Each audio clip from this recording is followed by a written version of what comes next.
जरा सोचो, तुम इतने खूबसूरत हो जाओ कि घर से बाहर निकलते ही लड़कियों का जमावड़ा लग जाए और तुम्हारी खूबसूरती को संभाल पाना उनके बस की बात ही ना हो। कुछ ऐसा ही होता है हमारी आज की कहानी में। कहानी की शुरुआत होती है मार्स परिवार से, जो पिछली कई पीढ़ियों से सबसे सुंदर इंसानों में से थे। लोग उनकी खूबसूरती की वजह से उन्हें बेहद पसंद करते थे और यही उनके पैसे कमाने का तरीका था। उनका सबसे बड़ा बेटा ओकिस एक टिकटॉक स्टार है। उसके दिलकश चेहरे की वजह से उसके करोड़ों फॉलोअर्स थे। इसके अलावा वो आम लड़कों की लड़कियों से सेटिंग करवाने में भी मदद करता था। उसका बाप पार्कर भी अपने समय में हद से ज्यादा खूबसूरत था, जो आए दिन लड़कियों का दिल तोड़ता था। उसने 1200 से ज्यादा लड़कियों को डेट किया था और आखिरकार उसे अपने बच्चों की माँ मिल गई। उसकी माँ भी काफी खूबसूरत थी, लेकिन थोड़ा आदमियों की तरह। अबे इसकी तो मूछें भी हैं। उनका छोटा बेटा कुलीन घर में सबसे ज्यादा सुंदर है। पूरे परिवार को अपनी खूबसूरती पर नाज था, लेकिन कुलीन चाहता था कि वो एक आम जिंदगी गुजारे। वो अक्सर सोचता था कि अगर वो थोड़ा कम सुंदर होता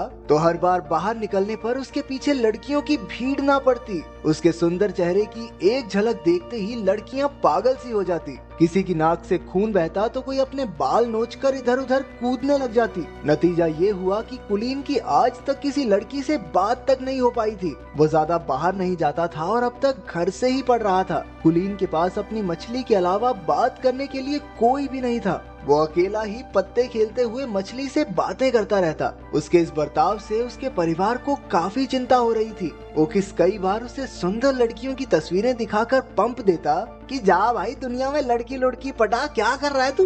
लेकिन कुलीन कहने लगा कि उसे एक ऐसी लड़की चाहिए जिसे उसकी सुंदरता से फर्क ही न पड़ता हो। वो चाहता था कि लड़कियां उसके दिल के लिए उसे पसंद करें। जब कोई तरकीब काम नहीं आई तो परिवार वालों ने एक नया तरीका सोचा। उन्होंने गरीब होने का नाटक करने का प्लान बनाया ताकि वो कुलीन को स्कूल जाने पर मजबूर कर सकें। एक रात जब कुलीन पानी पीने उठा तो उसने अपने माँ बाप को बात करते सुना कि अब से वो लोग नाश्ते में सिर्फ अंडे खाया करेंगे ताकि कुलीन को घर से पढ़ाने के पैसे जमा हो सके। ये सुनकर उसे काफी पछतावा हुआ और अगली सुबह उसने स्कूल जाकर पढ़ने का फैसला किया। ये सुनकर पूरा परिवार खुशी से नाचने लगा, लेकिन फिर कुलीन ने कहा कि मैं तो सिर्फ लड़कों के स्कूल में जाऊंगा। बाकी सबका मूड थोड़ा खराब हुआ, लेकिन फिर भी वो मान गए कि कम से कम घर से बाहर तो निकलेगा ये। स्कूल के पहले दिन ओकिस उसे बाइक पर छोड़ने गया, लेकिन बाइक से उतरकर भी कुलीन हेलमेट पहनकर ही चला गया। उसने पूरा दिन हेलमेट पहनने की सोची ताकि किसी का ध्यान उसकी खूबसूरती पर ना जाए, लेकिन हुआ एकदम उल्टा,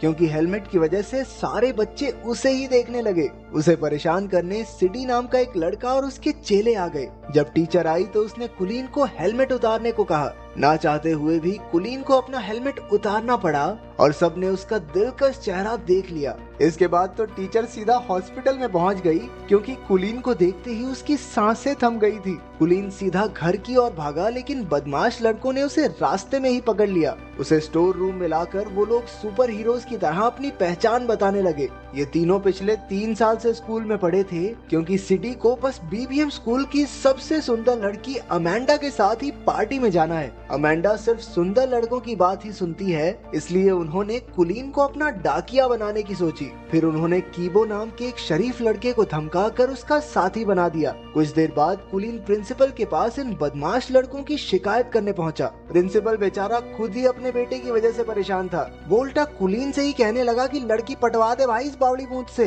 ताकि जल्दी से जल्दी स्कूल को छोड़ के जाए। उस रात कीबो और कुलीन ने अगले दिन ये काम करने का फैसला किया। कीबो के रूप में एक अच्छा दोस्त पाकर कुलीन को काफी खुशी हुई। अगली सुबह वो दोनों बीबीएम स्कूल पहुंचे, जहां उन्हें देखते ही लड़कियां चिल्लाने लगी, ये हेलमेट वाले लड़के को बाहर निकालो, पता नहीं कितना बुरा दिखता होगा। सभी लड़कियों ने मिलकर कुलीन को हेलमेट उतारने पर मजबूर कर दिया। जैसे ही उसने हेलमेट उतारा, पूरे स्कूल में तहलका मच गया। कुछ घंटों बाद तो टीवी पर खबर आ रही थी कि कुलीन की वजह से लड़कियां पागल हो रही हैं। किसी की नाक से खून बह रहा था तो कोई इधर उधर उल्टी फुल्टी हो रही थी। स्कूल की सबसे खूबसूरत लड़की अमेंडा को भी उसे न्यूज पर देखते ही उससे प्यार हो गया। उसने ठान लिया कि कुलीन को अपना बनाकर ही रहेगी। जब खबर चारों ओर फैल गई तो हजारों की तादाद में लड़कियां कुलीन के घर के बाहर इकट्ठा होने लगी। उसके परिवार वालों ने घर में एंट्री के लिए टिकट बेचकर पैसा कमाना शुरू कर दिया। जब कुलीन ने छिपकर ये सब देखा तो उसे समझ आया कि उसके परिवार ने ही उसका इस्तेमाल किया है। जब उन्होंने उसे कॉल करके घर पर वापस बुलाया तो कुलीन ने लौटने से साफ इनकार कर दिया। और तो और इतनी सारी लड़कियों की वजह से अपनी मछली की बुरी हालत देखकर उसका दिल और टूट गया। अब वो एक बिल्डिंग की छत पर उसे ढूंढ रही लड़कियों से छुपता फिर रहा था। अचानक एक लड़की ने पीछे से आकर कहा, छलांग वलांग मारने का तो प्लान नहीं है ना तुम्हारा? कुलीन हैरान होकर उसे देखने लगा, क्योंकि वो पहली लड़की थी जो उसे देखकर बेहोश नहीं हुई। उसे देखकर कुलीन के दिल की धड़कन बढ़ने लगी और वो कुछ बोल तक नहीं पाया। इसके बाद वो लड़की भी कुछ नहीं बोली और वहाँ से चली गई। कुछ देर बाद वो कीबो के घर रात गुजारने पहुंचा। कीबो और उसकी दादी ने उसका काफी ख्याल रखा। कीबो के कमरे में कुछ बहुत ही रेयर कार्ड्स को देखकर वो काफी खुश हुआ, क्योंकि उसे भी ऐसे कार्ड्स कलेक्ट करने का शौक था। अगले दिन दोनों छत वाली लड़की को ढूंढने लड़कियों के स्कूल में गए। वहाँ पर उनकी मुलाकात अमेंडा से हो गई, जिसे उन्होंने सीडी का खत दे दिया। अमेंडा कुलीन की खूबसूरती से फर्क न पड़ने का नाटक करने लगी, लेकिन जैसे ही वो गया अमेंडा की नाक से भी खून निकलने लगा। कुलीन को सीढ़ियों पर वो लड़की फिर से दिखी, लेकिन अपने आसपास लड़कियों के झुंड की वजह से वो उससे बात नहीं कर पाया। अगले कुछ दिनों तक कुलीन और कीबो साथ रहे और दोनों में गहरी दोस्ती हो गई। अगले दिन कीबो कुलीन को फुटबॉल देखने साथ ले गया, जहां वो अक्सर रेरे नाम की लड़की से मिलने जाता था। कीबो इस लड़की को बेहद पसंद करता था। मैच के बाद कुलीन की नजर अचानक उस छत वाली लड़की पर पड़ गई। वो तो बस उसे देखता ही रह गया। तभी कीबो ने आकर उन्हें मिलवाया और कहा कि उसका नाम रेरे है। तब जाकर कुलीन को पता चला कि कीबो भी इसी लड़की को पसंद करता है। रेरे और कीबो काफी अच्छे दोस्त थे और उन्हें साथ देखकर कुलीन को जलन होने लगी। वो रात को ठीक से सो भी नहीं पाया, क्योंकि उसे समझ नहीं आ रहा था कि वो करे क्या। आखिरकार उसे याद आया कि उसका भाई ओकिस भी तो लव गुरु है, उससे मदद मांगनी चाहिए। अगली सुबह कुलीन को अपने सामने देखकर ओकिस की तो आंखें भर आई। वो कुलीन को लड़कियों से बात करने में कब से मदद करना चाहता था। अब तक कुलीन ने अपने परिवार को भी माफ कर दिया था, क्योंकि अगर वो बाहर न जाता तो रेरे से उसकी मुलाकात भी न हो पाती। फिर दोनों भाई सामान लेने गए, जहाँ ओकिस ने बताया कि कुलीन उस लड़की को कैसे पटा सकता है। कुलीन ने बिल्कुल वैसा ही किया, लेकिन उसे एहसास हुआ कि वो रेरे को उतना नहीं जानता जितना कीबो जानता है। लेकिन वो फिर भी हार नहीं मानना चाहता था। एक दिन अमेंडा ने लड़कों के स्कूल में आकर कुलीन को अपने जन्मदिन की पार्टी का न्योता दिया और साथ साथ एक फोन भी थमा दिया कि बाबू मुझे इससे कॉल करना, ठीक है?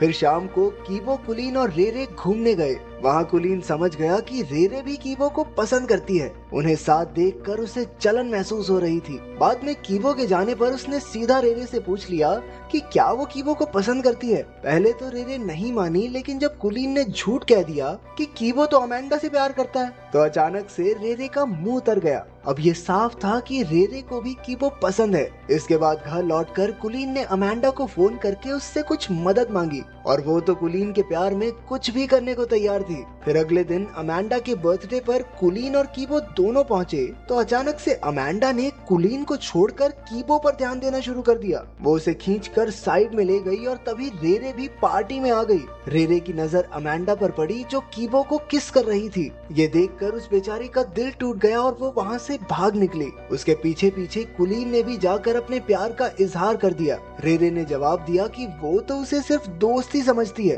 तो कुलीन ने अपने इकलौते दोस्त को धोखा भी दिया और लड़की भी नहीं मिली। अरे इससे बुरा और क्या होगा। उधर सिडी और उसके चेलों ने भी कीबो और अमेंडा को किस करते देख लिया और उन्होंने गुस्से में कीबो की जमकर धुलाई कर दी। कुलीन दूर खड़ा देखता रहा, लेकिन कीबो को बचाने की उसकी हिम्मत नहीं हुई। बाद में वो कीबो को घर ले आया। अपने दोस्त को दर्द से कराहता देख कुलीन को एहसास हुआ कि उसने बहुत बड़ी गलती कर दी है। उसे अपने किए पर बहुत पछतावा हो रहा था और आखिरकार उसने सारी कहानी कीबो को बता दी। इस धोखे से कीबो हैरान रह गया। वो कहने लगा कि अगर उसे पता होता कि कुलीन भी रेरे को पसंद करता है तो वो खुद ही पीछे हट जाता, लेकिन कुलीन के दिए धोखे के बाद से वो उसका दोस्त बनकर नहीं रहना चाहता। कुलीन पूरे 1 महीने बाद घर लौटा। उसने किसी से बात नहीं की और खुद को कमरे में बंद कर लिया। उसे अपने दोस्त की बहुत याद आती थी। घर पर उसकी माँ ने उसे उसकी मछली दी, जो एकदम सही सलामत थी। अपनी माँ की बातें सुनकर कुलीन को एहसास हुआ कि लोग उससे कितना प्यार करते हैं। अब उसने फैसला किया कि वो कीबो को जरूर मना लेगा। अगली सुबह उसने रेरे को जाकर सब सच बता दिया। इसके बाद उसने कीबो के पास जाकर उससे माफी मांगने की कोशिश की। तो पहले तो कीबो नखरे मारता रहा, लेकिन बातों बातों में कुलीन ने कीबो से बुलवा लिया कि वो रेरे को कितना प्यार करता है। बाद में पता चला कि रेरे फोन पर सब कुछ सुन रही थी। आखिरकार उन दोनों के बीच की गलतफहमियां दूर हो गई थी। कुछ दिन बाद सब डांस पार्टी में गए जहाँ कीबो की पार्टनर रेरे थी और कुलीन की पार्टनर अमेंडा। आखिरकार कुलीन और अमेंडा को डांस के किंग और क्वीन का खिताब मिला। जहाँ एक और सारी लड़कियां उसे स्टेज पर देखकर पगला रही थी, वहीं उसे एक लड़की की आवाज आई कि इतना भी अच्छा नहीं दिखता ये सुनते ही कुलीन का दिल एक बार फिर से जोरों से धड़कने लगा और उसकी नजरें इस अनजान लड़की को ढूंढने लगी।